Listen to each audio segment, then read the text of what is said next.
Hi, I'm Fred McNeil, and thank you for watching QAC TV 7. We've started a great series. We interview retired teachers, custodians, bus drivers, administrators that worked in our school system. You're going to see some people who taught you, some people that taught your children, and you're going to say, where the heck are they? And we're going to find them right here. I got one of my favorite people, a golf partner, a Dunkin' Donuts partner, a storyteller, the old ball coach, Dale Becraft. Dale, thank you for being with us today. Good to be here, Fred. Good to see you. Now, Dale, let's do this. Let's go. Most people don't know. Where were you born and raised? I was born in Fredericksburg, Virginia, at Mary Washington Hospital. Lived in Colonial Beach most of my life. Oh, you okay? Went to school at Colonial Beach High School. I graduated there back in 1969. Oh, Lord, I was ahead. I was 65. Now, let me ask you. An athlete, a theater, what did you do at high school? In high school, I was actually in a pretty small school. I was a four-sport letterman. Four sports? Yeah, I played football, basketball, baseball, and I ran track. Football, basketball, baseball. And did you ever get home? Yeah, I got home occasionally. Okay. Now, what was your favorite? As a player, it's always been baseball. Oh, what position? I was a shortstop in high school and third base in college. Okay. I had a brief opportunity to go to the Texas Rangers on a free agent tryout, which I hurt my arm and he got released. Then I played semi-pro baseball in Shenandoah Valley. Now, was this before or after college? After college. Let's go back to college. So you graduated from high school. You did 4 sports in high school. And where did you go to college? Randolph-Macon in Ashland. Oh, sure. I know Macon very well. Okay. I did my graduate work at Virginia Commonwealth. Now, did you play sports at Randolph-Macon? Yeah, I played baseball. Okay. And shortstop again? Third base. Oh, third base. Okay. You had a good strong arm. Yep. That's a long throw from third to first, Dale. Yeah, but the hot corner, you don't think you react. Toughest thing I always thought about baseball, if you're a third baseman, you start creeping up, assuming the guy's going to bunt, and he reaches back and it's a blister. Better wash your hands. Yeah. That's a tough, that's a coffin corner as far as I'm concerned. So you played college baseball, and then with a minor league opportunity? Just, again, a free agent tryout. It didn't pan out. But I did have the opportunity to play in the Shenandoah Valley League, which was an amateur league that was funded by Major League Baseball. Okay. So you played some high-level baseball? Yeah, I played that for 6 years. Okay. Now, let me ask you this. So you high school, college, opportunity to go to try minor league ball. When did the coaching bug hit you, or you always want to be a coach?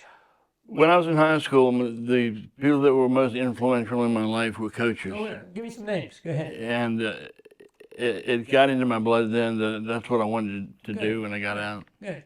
Any favorite coach that comes to mind? The two that come to mind are Wayne Kennedy, who was my position coach in football and my basketball coach, and Charles Thomas, who was my baseball coach, and also he was football coach.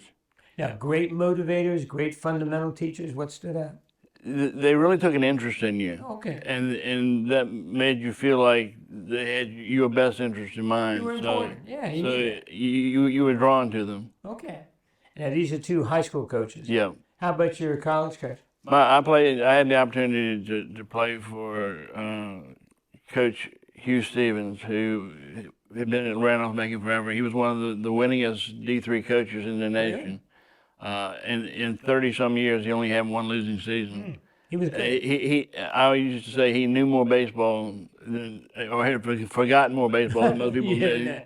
Now, were you getting scholarships or no? D3, no? D3 didn't scholarship you right out, but I got grants. Land and A's, that type of Yeah. stuff. And did you play all 4 years there? Yeah. Okay, so let's go back to the coaching question. Where was your first coaching job? My first coaching job was at Stonewall Jackson Junior High School in Mechanicsville, which is the same county Sure, I know I went to college in. Okay. Now, middle school, what sports? I coached football, basketball, and baseball. And you must have been, what, 22, 25? 23. Now, good memories? Yeah, I actually have great memories of my first years. I had a real charismatic, strong principal. It was no nonsense, but if you did what you're supposed to do, you knew where you stood. Okay. And I really liked him. So that was a good experience. Yeah. Now, what happened next? You're in middle school. What happens as a coach? By the way, were you teaching also? Yeah, I was teaching. At that point, I was teaching social studies. Okay, history. Okay, very good. I had the opportunity to move to Patrick Henry High School in the same county as to a high school coaching job. Again, it was primarily football, basketball, baseball. I was doing all three. Sports. Still at the time. Not as head coach. I was an assistant in all But three. you were learning your way, right? And then I just started trying to move up the ranks until I finally was able to land a high school head coaching job, and it went from there to I started pulling back a little bit as far as specializing. I did mostly basketball and baseball. Basketball and baseball. Okay. Then in 2004, I had the opportunity to go to Chesapeake College as the head basketball coach. So you came from Virginia. How long were you in Virginia? Actually, we had moved to Waldorf, to Charles County. Okay. I was the head football coach at La Plata High School. Oh, so you're doing football, basketball, baseball, but Where it really made the big jump was when I left La Plata. I went to Southern Maryland Christian Academy as athletic director and head basketball coach. And that kept you busy. And we developed a prep program that we finished second in the nation in 2000. I guess it was like 2002. Fourth in the nation the following year. I had. This is football. This is basketball. Oh, basketball. Now, did you recruit? Were you able to recruit? Yeah. I had my starting lineup in the year we went second in the nation. I had three guys that eventually signed D1 scholarships. So these guys are good. Two guys. The other two were D2. So these were five. The starters were good ball players. Yeah, they were outstanding. It was incredible. Now, who would you play in when you were there? It was what? Other private schools or? Yeah, schools like National Christian. Sometimes we played schools like Mount Zion in North Carolina. You played powerhouses at private schools. I scrimmaged in Matha. Oh, you did it. Morgan Wooten in the gang. Yeah. All right. Let me ask you. Let's go back. While you're coaching, you're growing as a coach. Were there particular coaches you modeled after, a UCLA John Wooden or a Bobby Knight? Well, John Wooden, his whole philosophy, I studied him intently. From a standpoint of style of play, Rick Pitino is always a guy that's jumped in at me. Okay. And I studied him a lot. But I love to study the game. So anybody that was successful, I tried to look at what they were doing and to see what I could implement. Okay, so Pitino, basketball, John Wooden. How about football? In football, I worked up a friendship with a guy named Joe Persicki that was at James Madison. And he's the one that introduced me to the Delaware wing tee. Oh, okay. And I followed it. You and Dave Cooper, right? Another coach who used that at Queen Anne's wing tee, right? So I followed him. I used to go to his camps, work him, study his film. He was a great resource. Okay. So wing tee, football. Now let's go to baseball. Maybe your favorite sport. Who was? You have professional coaches that you liked, or? I always looked at again those that were successful, not necessarily style of play, but their philosophies. Baseball is a lot different, and you don't really have that much control over what happens. No. So you coach the individual kids, and I used to try to find coaches that were at high school, college, any level for that matter, that were successful in developing fundamental talent. And that's what you did. Yeah. Now, so you got wing tee and football. How about basketball? Were you a full court press guy, up tempo? Absolutely. I grew up that way in high school. Wayne Kennedy, who was my high school coach, he introduced me to full court pressure, fast break, and that was just me. That was my personality. That was your personality fit. Now, how about baseball? Billy Ball, Billy Martin type stuff, or anything special in baseball? Yeah, hit a curveball. No. Yeah, it's hard to say, but I always respected Billy Martin. Okay. Earl Weaver. Right. Again, taking Some of the away greats, yeah. philosophies. So you end up at But Chesapeake. back up, the one that influenced me the most was my own college coach, Hugh Really? Stevens. Really? Yeah. Was that good of a coach? He again, like I said, he had probably forgot more baseball than most people knew. Now, what stood out with Stevens? Was he any particular coaching thing that stuck out? It's a funny thing because he took an interest in the players, but he was hard nosed. He also Old school. he was definitely old school. He was actually drafted and pitched in the Yankees organization. Oh, he's that good. And he was actually on his way to his first major league assignment, and he was in a train accident, and it mangled his leg, and it ended his career. But from a standpoint of coaching, he was the kind of guy that you wanted him to please him. You'd run through a wall if he asked you to. Yeah. That seems like all great coaches have that, right? They pay attention to you, and you do anything to make them smile at you. Okay. So you end up at Chesapeake College. Now, how did that all work out? I was at Chesapeake for 2 years, and actually I probably would have stayed. It was a monetary thing. I just couldn't make enough money. Okay. So I had the opportunity to go to Queen Anne County. I ended up at Queen Anne High School. The first year I just coached baseball there, and I coached basketball at Washington College. Oh, really? So you were doing baseball for us in the spring. In the winter, you'd been doing the Washington College. Yeah, and then the opportunity came when the basketball job opened at Queen Anne. Dave Cooper. Who was the athletic director? He was the athletic director. I met with him, and Bernie Sadusky was the superintendent, and the whole process was really, really great. But I was able to get the job at Queen Anne High School and been here ever since. How many years did you coach at Queen Anne's? I came in 2006 and I retired in 2018. So okay, it's quite a bunch. It's 12 How years. how many wins, Dale? Yeah, 134. 134. Not a bad record. Dale, as you look back over Queen, now you were teaching social studies and health at the high school. Is that correct? Correct. How about let's review how were the early first couple of years of Queen Anne's? Because you had to put a system into a school that just hadn't won. The hardest thing to do was to get there were athletes in the school, but to get them interested in the sport. Because kids, if something wasn't successful, they didn't want to be a part of it. No. So I really went hard after building relationships with the kids that were athletes, and to get them in the program. And it took a couple of years, but we had success almost right away. Not a great change in won-loss records, but in the attitude and style of play and buying into the program. And I think things really changed when Tyler German, who was a Talk about Tyler. quarterback, great Lacrosse, quarterback, and he played baseball. His dad told me in the summertime he'd get up in the morning. His whole routine was he'd take the basketball, shoot 100 shots, take a football and throw through a hoop 100 times. Then he'd take a lacrosse ball and bounce it off a wall 100 times. As a kid who wanted to become good. Yeah.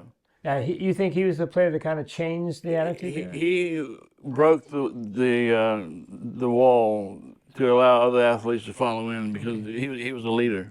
And you were winning, what were you, like 15? Winning 15 games, 10 games? How many games a year? Actually, when Tyler was there, DeMonte Dye was also young in the program. We had kids like Shane Cloud, Brad Palmentary, and those guys.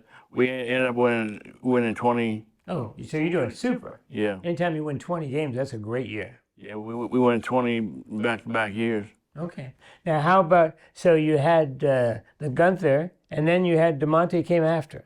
DeMonte was in that group. Now, remind everybody who DeMonte Dodd was and what the heck was it? DeMonte Dodd came to me as a scrawny ninth grader with feet bigger than his. But tall, right? Tall as a He was tall. He was like 6'7" at that point.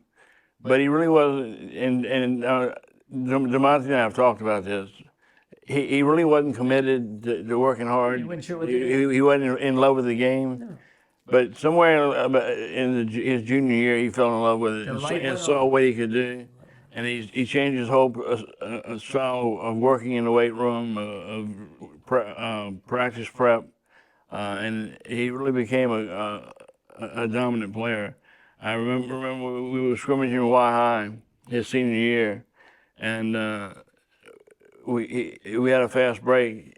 He got the ball at the top of the key, took one dribble, took off, and tomahawked it. and the referee turned to me and said, I think he's got it, Coach. You knew you had a star. Yeah. You knew it. And you went with him, you and the other teammate. That was a great team, a great couple of years. That was absolutely a great team. Now, Dale, we'll come back to basketball in a second, but I have to talk about, I think, as great as a basketball coach, I think the best thing was when you coached JV football, and I call it run and gun football. You and Steve, I mean, I don't know how much fun you had, but it was just fun to watch the way you guys played football. Oh, it was a ton of fun. Again, we had great kids. And Steve is Steve Thrower. And Steve Thrower was my assistant, and he was also my best friend. We used to have some powwows on the sideline. It was interesting. People would pay admission just to watch. Now, did he do defense and you offense, or the other way around? Steve pretty much did the defense. I did the offense. Okay. And you had some interesting discussions. Yeah, we did. It's like we'd run a play and Steve would go, I told you that wouldn't work. And my response to him was, you just worry about stopping somebody. Okay. Now, if I remember you correctly, it was basically he scored a lot of points and threw the ball a lot for JV football. Yeah, we won 35 straight games. 35 straight. What's that, 2.5, 3 years? Yeah. Amazing. 3.5. And you and Weller were still battling out in the sidelines, but winning. Yeah. Okay. And I just used to, I mean, the stories around town, these guys, I mean, you scored a lot of points. Yeah, running gun, we ran the same offense the varsity ran. I had kids that could run and throw, so I used them. So you had a good quarterback, get the ball out there, and the kids could catch. Yeah. Which was good. Now, at that time, were you doing JV football, varsity basketball, and baseball? What was the schedule then? Yes, I was doing JV football, I was doing varsity basketball, and I was doing varsity baseball. Did you ever see your wife? Yeah, she's been so great during my whole career in supporting. Yeah, she came to every game that she could come to. Always in the stands when I was. Always in the stands. Always has been. There's no way I could have done what I did without her support. That's good. She's a good woman. And we want to remind everybody, a teacher full time, and finally gets to retire this year. She gets to retire this year and come home, and I'm so looking forward to it. Well, good. You have a good person to be with for a while. Yeah. So, while this is going on, let's hop off the sports. How many kids? I've got 5 kids. My oldest daughter, something else about me that most people don't know, I'm also an ordained minister. So I had a chance. Good voice, amazing voice. I had a chance to go down and do her wedding for her in Alabama. Are you actually in December? I did the wedding. Oh, congratulations! My oldest son Josh he actually played for me when Devontae played. He just had his first child, a little girl. She's a month and a half old. How many grandkids do you have? I've got 4 right now, and I just found out yesterday I got one on the way. Good, congratulations. Yeah. So you have 5 children. Yeah, they all graduated from Queen Anne's County High School. Okay, all went through the school here. Yeah. And 4 grandchildren, one on the way. So here we are. You're teaching social studies. You're coaching 3 sports. You have 5 children. That was a busy schedule. Yeah, it was an extremely busy schedule. Yes, it was. If I had it to do all over again, I definitely would do some things differently. But again, my whole balance in this thing was my wife. She was a rock. Yeah. Now, Dale, how about we talked a little about your JV football, run and gun, a lot of fun. You went through on the sidelines. It was a show within a show. Basketball, you were just getting better every year, right, while you were there. Yeah. Now, how about baseball? We haven't mentioned that, high school baseball. The first year I came in, we did a lot better than what people thought we were going to do. We went 14-6. Oh, that's a good season. We went to state playoffs. The second year we were over 500. We went through a season years where we would stay constantly around that 500 mark, and then I had the back issue, So I had You had to bail out for a while. I had to sit down for a while, and I turned it over to my assistants. I actually ended up coming back for a short time, but we never really got to the level we wanted to. Well, kids, nothing against the kids or any other sport, but in Queen Anne's County now, it seems like lacrosse is taken.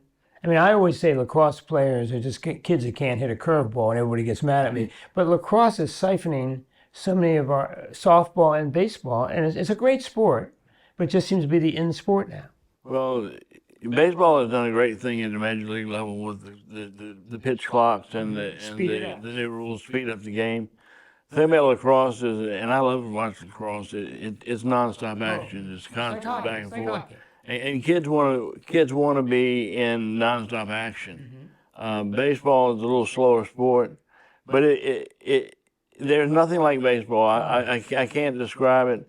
Basketball was my favorite sport to coach, but baseball was my favorite sport to play. Well, you know why I like baseball? No, when I coached at the high school before you were here, you could sit on the bench and have teaching moments. Hey, kids, why didn't they hit the cutoff person? Why didn't you bunt? You could where basketball was so quick. Yeah. Except for timeouts, you really didn't. In halftime, football. The big thing I tried to do, Fred, was to change the culture, to really keep the attitude positive, to use the teachable moments, to actually try to give them more than just the coaching side of it, to give them life skills. You're making boys into men. And I think that's, if you don't do that, you're missing a great opportunity to make men and not just players. Right. I mean, that's why when I go out to Dunkin' Donuts or wherever we go someplace for a cup of coffee, kids are coming up to you all the time. Hey, Coach Becraft, how you doing? Right? These are friends for your life. Yeah, but the relationships are the biggest thing, and that was the hardest thing about retiring was the loss of relationships. Now, Dale, one thing we haven't mentioned. In the meantime, you're also teaching social studies and health. What was that like? I mean, it's not as if you just went to the field. You had from 7:30 in the morning to 2:30 doing a teaching job. It was interesting to say the least. Somehow, leadership positions always seemed to find me. Good. And not when some of them I weren't seeking, but I ended up having to be the department chairman, which your wife eventually took over. History department. When I was department chairman in social studies, and then I actually, in preparation, had always been primarily a physical education and health teacher. So when you left, I took the health job, and when Patty Burton left, I was asked to take over the department chairman there too. So I ended up being department chairman in both social studies and in health and PE. Now, Dale, you tell me. I thought we had the best job in the world, health teachers. You had the kids for 9 weeks. You talked about the most interesting topics. It was mandatory to take that class by the state. Did you enjoy health as much as I did? I loved it. Yes. It was something that, again, I used to tell the kids, all the other classes were important, but if you don't take care of your health, what you know doesn't really matter. Well, this is the one that saves your life. Right. I mean, we won't go into the topics, but some of the topics you talk about in health. Quantity and quality of life were always a big issue. Not only just to have the quantity of life, but to have a quality of life as you get older. They need to know about drugs, alcohol, and sex. I mean, there's nothing wrong with it, but just, guys, ladies, we have to discuss the potential for good and bad things that happen. Well, there is a reality I used to try to get across that a lot of the decisions you make, if you make a bad decision, you learn from it. But there are some decisions you make in health issues that you may not get another shot. With fentanyl and drugs like that, one strike and you can be out. So these are extremely important topics. Okay. Now, Dale, let me ask you, your buddy Ray, my boss, always says all the teachers you have, please ask him, if you had to do all over, let's put you back as an 18-year-old kid, or would you go back into teaching? Absolutely. Okay. I mean, it would be no question. Oh, good for you. All the people we've interviewed, by the way, have said the exact same thing. Now, let me ask you this. What advice would you give a new young teacher? What do you think the key is to make it 30 years? Well, first thing is try to picture the end, what you want it to be like, and realize it's not going to be a sprint. It's going to be a marathon. Gradually learn as you're going along. Find mentors that have been successful, and continue to grow. Continue to learn. Take the job seriously. Again, you have to love kids. Assess the fact whether you love the kids enough to impart to them. Sure. But again, to the young teacher, I would say really look at the long term, and be relational. One of my favorite sayings was, "Nobody cares how much you know until they know how much you care." Yeah. And I think that's true with kids. Is that they got to know you care about them before they will receive from All you. the good teachers, like Coach Dale Becraft, or a teacher to say, "Hey, John, how are you today? How things going? How's mom and dad?" That bonds, right? That bonds. Now, Dale, let me ask you this. The last question from Ray here. What advice would you give young kids going out for sports? What should they do to impress a coach? Or what do you think the keys are for kids need to know when they go out for a team? To work hard. I used to have 3 pillars that I used to try to get across. To work hard in the classroom, to work hard on the floor or the field, Okay, sports. and then to be a gentleman in the community. Those 3 things are all important. If you work hard in the classroom, if you don't do that, nothing else is going to You matter. won't be eligible, right? Yeah. Right. You're called a student athlete for a reason. Right. To work hard at your craft. If you're not going to work hard, you have to question why you want to be there to start with. You have to learn fundamentals. We forgot. I don't know how you feel, Dale. The biggest thing I've seen over the last 50 years is young people aren't being taught fundamentals, and aren't young people. Oh, you talk about Clark German. He's up 6 o'clock, 7, 8 o'clock in the morning doing football, but you got to learn the dribble with both hands. And again, he was a rare talent that could do that.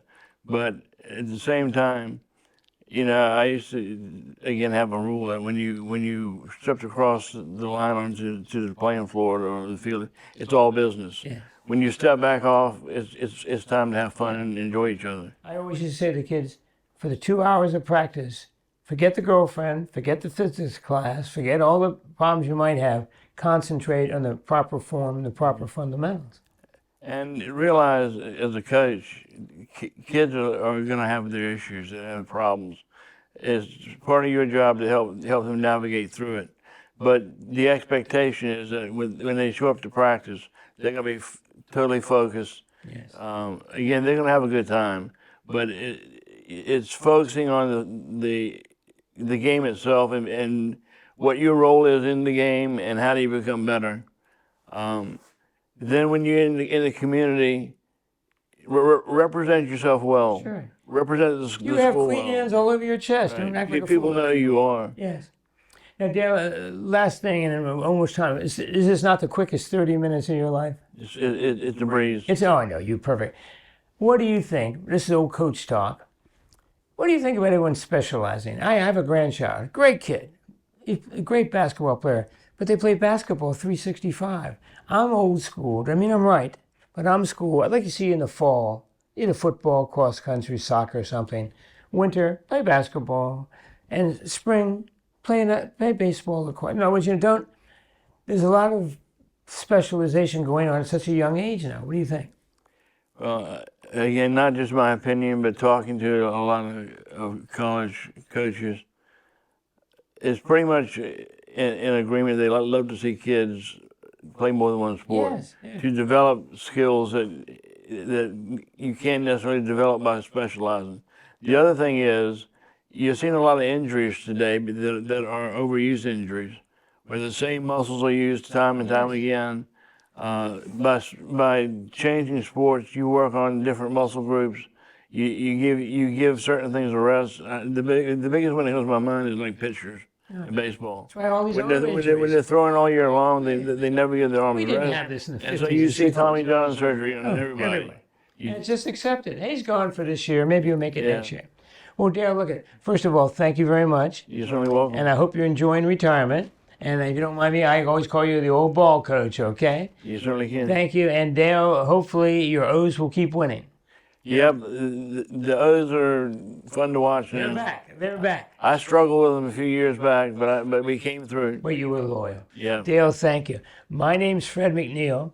Thank you for watching QAC TV 7. My time's up. Thank you for your time. We're going to see you the next time.